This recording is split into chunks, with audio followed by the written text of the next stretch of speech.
இந்தியாவிலேயே எந்த ஒரு அரசியல் கட்சி தலைவருக்கும் கொடுக்கப்படாத கண்டிஷன்ஸ். பஸ்ஸுக்குள்ளேயே இருந்து பார்க்கணும், மேலே வந்து கை காட்டக்கூடாது. கோரிக்கையே இல்லாமல் எஸ்ஐடி அமைக்கப்பட்டது எந்த வகையில் சரி என்றும் கேள்வி எழுப்பியது உச்சநீதிமன்றம். அரசு உயர் அதிகாரிகள், காவல்துறை உயர் அதிகாரிகள் எல்லாருமே நம்மளை பற்றி ஃபுல்லாக இந்த அவதூறுகள் பரப்பி ஒரு செய்தியாளர்கள் சந்திப்பு அவசரமாக. இதெல்லாம் ஏன் நடக்குது? அடுத்து நான் சொல்ல போகிற அந்த ஒரு வரியை சொல்வதற்காக எத்தனை நாட்கள் நான் காத்திருந்தேன் என்பது எனக்குத்தான் தெரியும். தர்மத்தாயின் தவ புதல்வரே, தமிழக வெற்றி கழகத்தின் தலைவரே, வருக வருக வருக. தலைவரின் தலைமை உரை.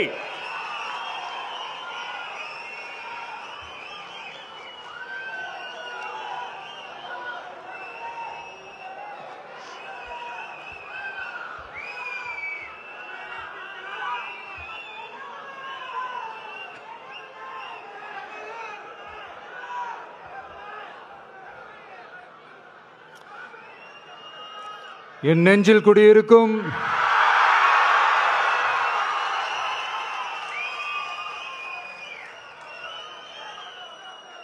என்னுடைய தோழர்களுக்கும் தோழிகளுக்கும் தமிழக மக்களுக்கும் என்னுடைய வணக்கம்.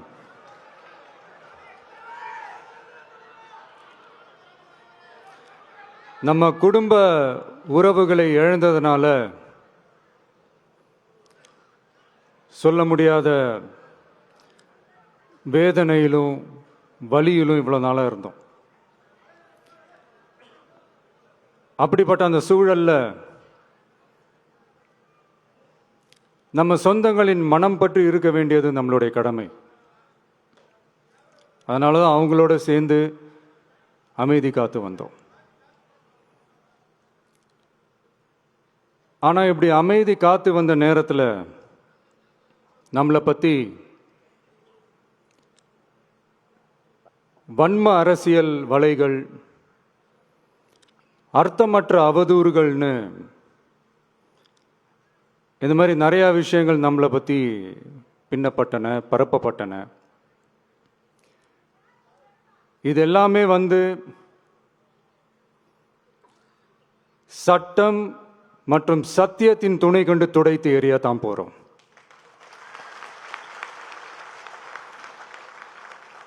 பட் அதுக்கு முன்னாடி தமிழக சட்டமன்றத்தில் நமக்கு எதிராக நிகழ்த்தப்பட்ட ஓர் உரைக்கு ஒரு நாகரிக பதிலடி கொடுக்கணும்னு நான் நினைக்கிறேன்.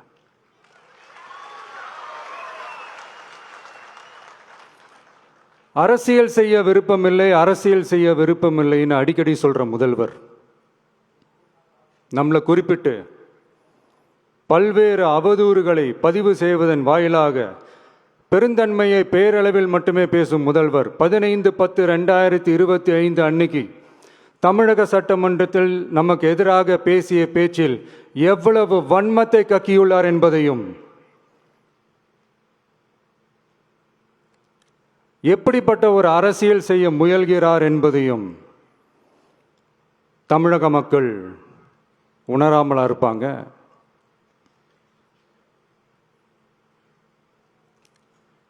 இந்த கரூரோட சேர்ந்து 5-6 மாவட்டத்துக்கு இந்த மக்கள் சந்திப்பு நிகழ்ச்சிகள்லாம் நடத்தியிருக்கிறோம், போயிருக்கிறோம்.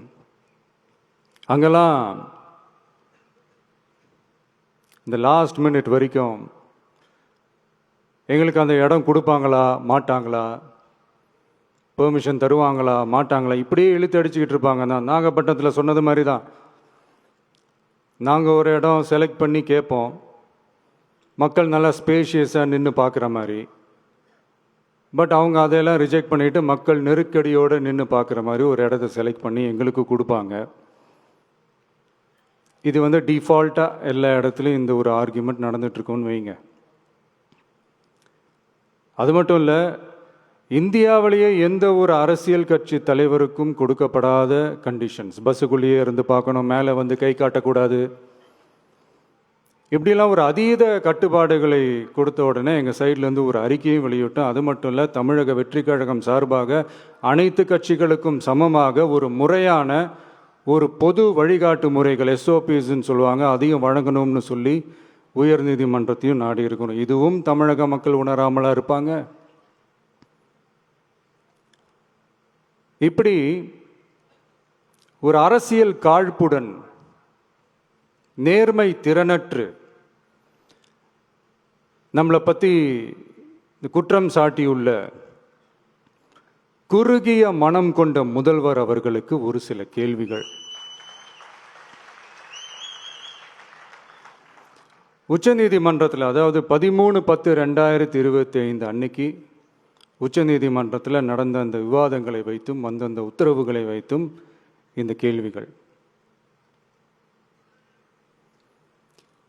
இப்படி பொய் மூட்டைகளாக நம்மளை பற்றி இந்த அவதூறுகளை அவிழ்த்து விட்ட முதல்வர் அவர்களுக்கும் திமுக அரசுக்கும் சார்பாக கோடிகளை கொட்டி அமர்த்தப்பட்ட அறிவார்ந்த வழக்கறிஞர்கள் அவங்க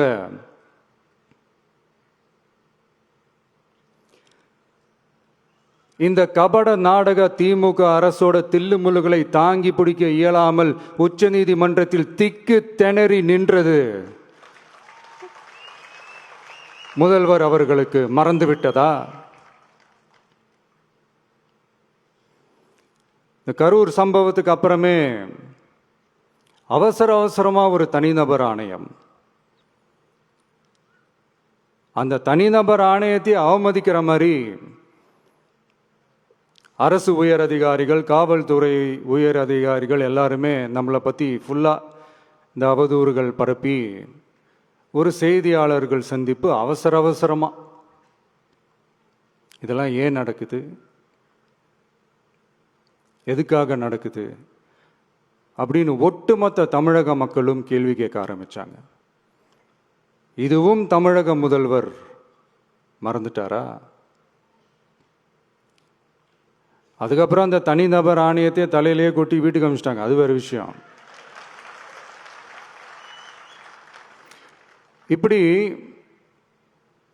இப்படிலாம் கேள்வி கேட்ட உடனே ஏதாவது பதில் சொல்லி ஆகணும்ல. அதனால சட்டமன்றத்தில் பேசும்போது உண்மை நிலையை தெளிவுபடுத்தத்தான் அப்படின்னு ஏதோ இந்த சட்ட ரீதியாகவும் சத்தியத்திற்காகவும் நடந்தது போல ஏதோ சாமர்த்தியமாக பேசுறதா நினச்சி பேசியிருக்காங்க. இப்படி ஒரு 50 வருஷமா பொது வாழ்க்கையில் இருக்கிற ஒருத்தவங்க ஒரு முதல்வர் அவர்கள் சொன்னது எவ்வளவு பெரிய ஒரு வடிகட்டின பொய், சப்பை கட்டுன்னு நான் சொல்லல, உச்ச நீதிமன்றம் சொல்லியிருக்கிறாங்க. அவங்க சொன்னதெல்லாம் கொஞ்சம் என்னன்னு கொஞ்சம் லைட்டா பார்ப்போமா?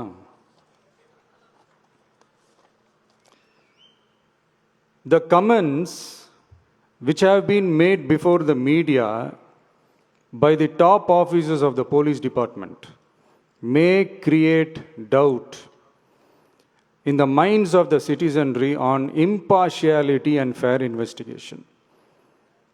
The faith and trust of the general public on the process of investigation must be restored in the criminal justice system. அதாவது அரசு காவல் உயர் அதிகாரிகள் ஊடகங்களிடம் பேசியது என்பது பொதுமக்களிடையே நியாயமான விசாரணை நடக்குமா என்ற சந்தேகத்தை ஏற்படுத்தக்கூடும் என்றும்,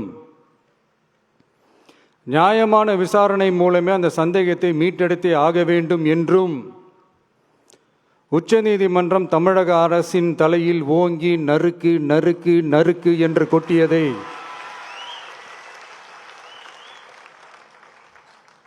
முதல்வர் அவர்கள் மறந்துட்டாரா?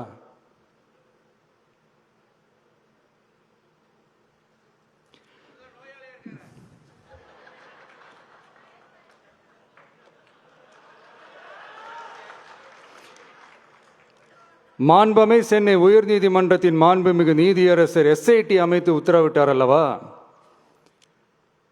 அந்த உத்தரவை ஏதோ சட்டத்தின் மீதும் நீதி பரிபாலனத்தின் மீதும் மரியாதை கொண்டவர்கள் போல ஒரு நாடகத்தனமான கொண்டாட்டத்தை திமுகவிற்கு ஒத்து ஊதுவோரும் நடத்தி கூத்தாடி குதூளித்தனர் அல்லவா?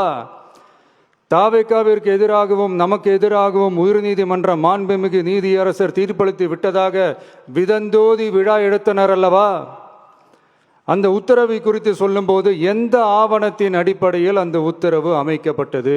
நான் கேட்கல, உச்ச நீதிமன்றம் கேட்டிருக்கிறாங்க. The judgment is completely silent about how learned single judge arrived at such a conclusion and what material was pursued by the court என்று உச்ச நீதிமன்றம் உரத்த குரலில் கேள்வி கேட்டது. அப்போதும் கூட உச்ச நீதிமன்றத்தில் திமுக அரசுக்காக வாதாடிய அறிவார்ந்த மூத்த வழக்கறிஞர்கள் பதில் சொல்ல இயலாமல் வாய் மூடி மௌனம் காத்ததை நாடே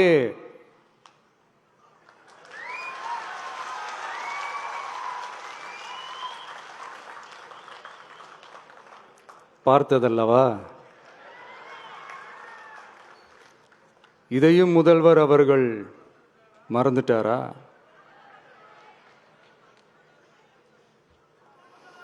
Such petition ought to be dealt with by the division bench, registering as public interest litigation in right earnest and not to be dealt with by a single bench. அதாவது பொது வழிகாட்டு முறைகளான எஸ்ஓபி அமைக்கப்பட்டு வெளியிட வேண்டும் என்ற கோரிக்கையுடன் வந்த ரிட் மனுவை நீதிபதிகள் டிவிஷன் பெஞ்ச் தான் கையாள வேண்டும், தனி நீதிபதி பெஞ்ச் கையாளக்கூடாது என்றும் உச்ச நீதிமன்றம் சொன்னதல்லவா? அது மட்டுமா, கோரிக்கையே இல்லாமல் எஸ்ஐடி அமைக்கப்பட்டது எந்த வகையில் சரி என்றும் கேள்வி எழுப்பியது உச்ச நீதிமன்றம். இது எல்லாமே அறியாமலோ இல்லை அறியாதது போலவோ உச்சபட்ச அதிகார மயக்கத்தில் இருந்து பேசினாரோ முதல்வர் அவர்கள்? மனிதாபிமானம், அரசியல் அறம், மாண்பு இதெல்லாம் எதுவுமே இல்லாம வெறும் பேச்சில் மட்டுமே பேசிக்கிட்டு அரசியல் ஆதாயம் தேடுற ஆட்டத்தை ஆடத் தொடங்கிவிட்டார் முதல்வர் அவர்கள்.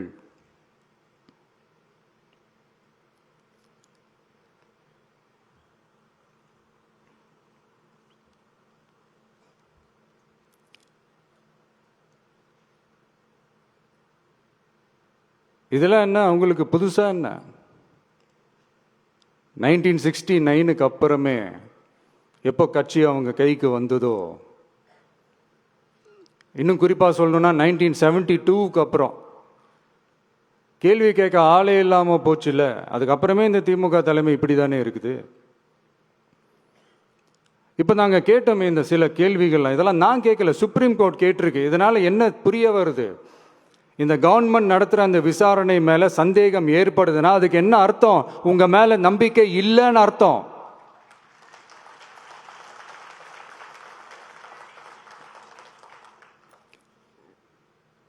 இதெல்லாம் ஏன் எதுக்காகன்னு முதல்வர் அவர்களுக்கு புரியுதா?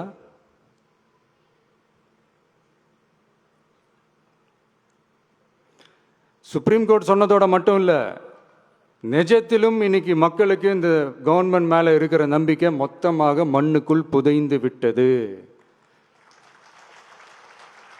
இதுவாவது முதல்வர் அவர்களுக்கு புரியுதா? புரியலனா 2026 தேர்தலில் இந்த திமுக தலைமைக்கு மக்கள் இன்னும் ஆழமா அழுத்தமா புரிய வைப்பாங்க. அப்ப கூட இவங்க என்ன பண்ணுவாங்க தெரியும்ல, 5 வருஷத்துக்கு ஒரு வாட்டி பழக்க தோஷத்தில் ஒரு அறிக்கை ஒன்று வெளியிடுவாங்களே, மக்கள் தீர்ப்புக்கு தலை வணங்குகிறோம் அப்படின்ட்டு அந்த அறிக்கையை வெளியிட்டுட்டு இப்போ அறிவாலயத்தில் போய் ஓடி ஒளிஞ்சுப்பாங்க. இப்பவே ரெடி பண்ணி வச்சுக்கோங்க அந்த அறிக்கையை. எப்படி? மக்கள் தீர்ப்புக்கு தலை வணங்குகிறோம்.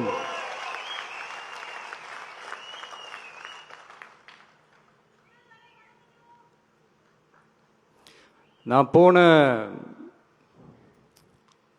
பொதுக்குழுவில் சொன்னதை தான் இங்கே நான் திரும்பவும் சொல்கிறேன். இயற்கையும் இறைவனும் நம் தமிழக சொந்தங்களின் வடிவில் மாபெரும் மக்கள் சக்தியை நம்ம கூடவே நிற்கும் போது எம் மக்களுக்கான அரசியலை தடுப்பவர் எவர்? அதனால தோழர்களே, நமக்கு வந்திருக்கிற இந்த இடையூறு வெறும் டெம்பரவரி மட்டும்தான். எல்லாத்தையும் தகர்த்தெறிவோம், மக்களோட கை கோர்த்து நிற்போம், மக்களோட களத்தில் போய் நிற்போம். நம்ம பயணத்தில் தடம் மாறவே மாட்டோம். இப்பவும் சொல்றேன், 2026 2 பேருக்கு நடுவில் தான் போட்டியே. ஒன்று, இன்னொன்று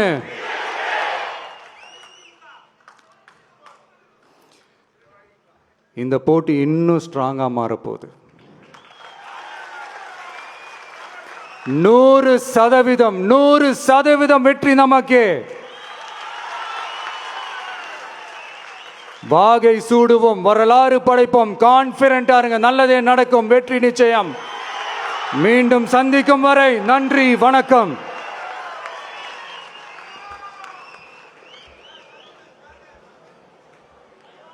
வெற்றி தலைவருக்கு ஒரு அரங்கம் நிறைந்த கரவொலியை பரிசாக தருவோம். 2026 வெல்வோம். நன்றியுரை வழங்குவதற்காக கொள்கை பரப்பு இணை செயலாளர் தாகிர் அவர்கள்.